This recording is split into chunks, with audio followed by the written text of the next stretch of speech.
দোল বা হোলি মানেই তো আবির আর আনন্দ, কিন্তু এর গভীরে লুকিয়ে আছে তিনটি বিশাল কারণ।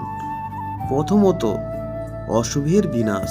পৌরাণিক গল্প অনুযায়ী ভক্ত প্রহ্লাদকে পুড়িয়ে মারতে গিয়ে নিজেই ভস্মীভূত হয়েছিলেন হোলিকা, অর্থাৎ অহংকার আর অন্যায়ের পরাজয় নিশ্চিত।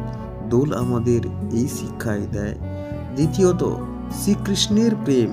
এই দোল পূর্ণিমাতেই শ্রীকৃষ্ণ বৃন্দাবনে শ্রী রাধা ও গোপিনীদের সাথে রং খেলায় মেতেছিলেন।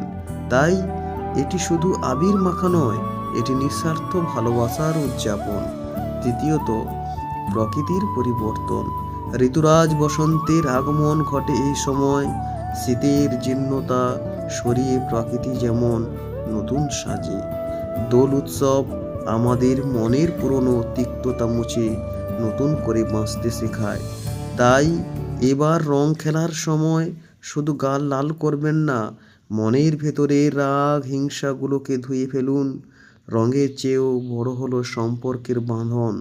সবাই বলুন রাধে রাধে।